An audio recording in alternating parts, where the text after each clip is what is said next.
Brothers and sisters, welcome to another episode of The Black Man's Perspective. The main thing I would like to just touch on is, of the 7 principles of Kwanzaa, is today would be Imani.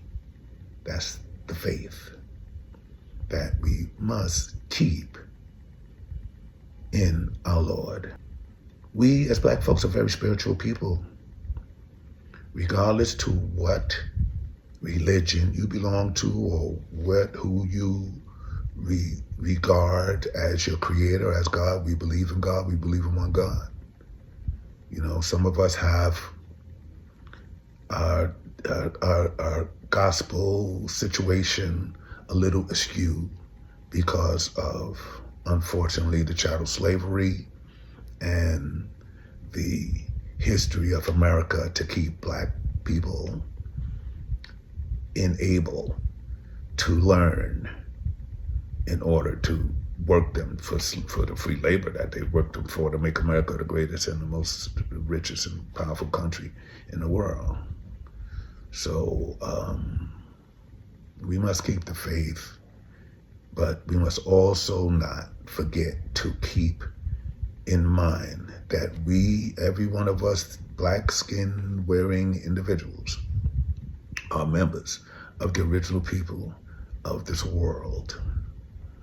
The archaeologists, or the greatest archaeologists, have proven that the Black African American or Black African diaspora is the oldest and the most prevalent of the findings of their time, like by a million years. The next non-Black findings they found is of Caucasoid, which is a Caucasian skull, which was 500,000 years. Now, these numbers may have changed over the times that I last, studied for, the information. But the bottom line is scientific proof, along with our abilities to overcome all of the negative energy that have been proposed and been diabolically planned against our people. It continues to not stand. Some others like to choose themselves and wave the banner that they are God's chosen people, but the facts remain the same, that all life began in Africa. All human life is originated in Africa. So, given respect and regard to that, also I like to say that 70% or 75% of the African continent are Muslim.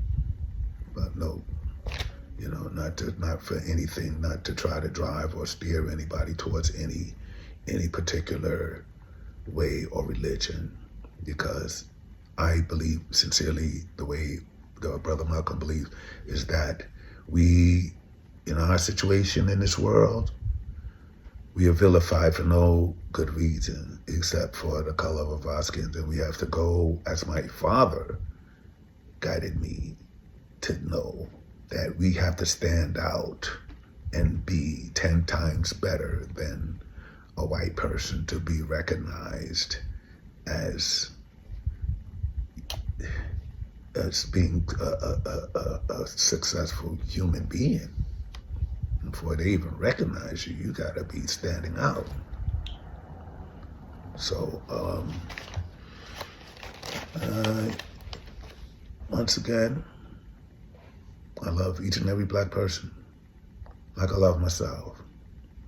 We have a lot of African people from different areas now who have migrated to America over the last 30 years or so. And some of them are being misguided or directed by powers that be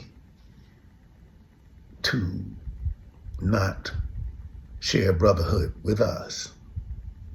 And I have experienced this firsthand. It's not nothing that I'm fabricating.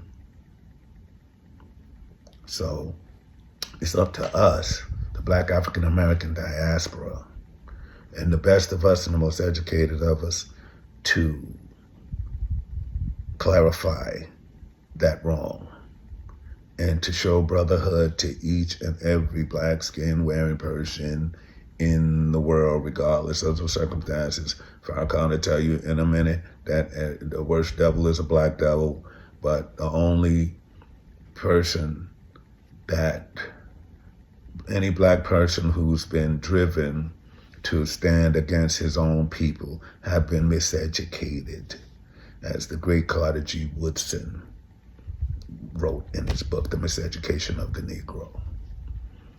So we must study our greatest historians, Noble Drew Ali, Elijah Muhammad, Malcolm, Marcus Garvey, and there's many others. Carter G. Woodson. You got look at this. You have so many other great contributors to American history. We must be true to our ancestors, Frederick Douglass and Harriet Tubman, and be the best, show our best abilities at every opportunity we can, and guide our children to be well versed and well educated in the history and historical contributions made by black people in America, and not be afraid to share with those not of our kind. Don't be afraid to speak out for yourself and let them know that, they have misinterpreted and they've been misguided through media manipulation, and still being misguided by media manipulation for some strange reason. They want to, those in control of the media want to control the quote-unquote narrative and narrate to us how we should think, how we should be thinking, regardless to what the truth is, and regardless to how biased it is, and regardless to how a lot of times it's really not even sensible. A lot of things projected on that television is definitely in need of correction, as much as the society in America needs to be readjusted and also needs to be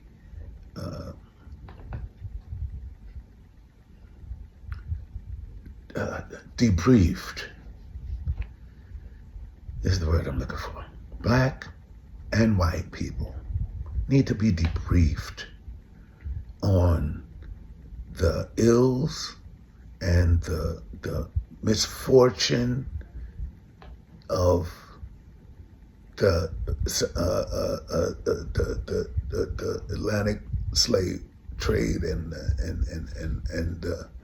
the misinformation that was given. For those who are not informed, it was for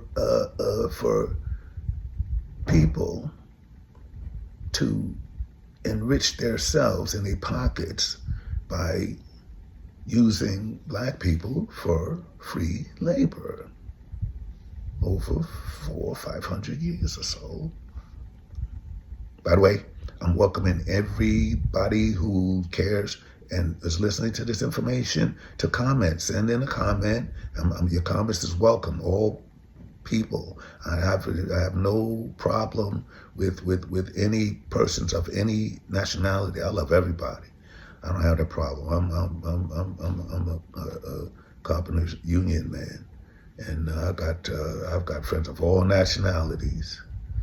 And when they try to pigeonhole me into that box, I say, man, that's not my bag. I don't subscribe to racism in any form. All I know that it's wrong to racially deprive, to racially oppress people under any set of circumstances.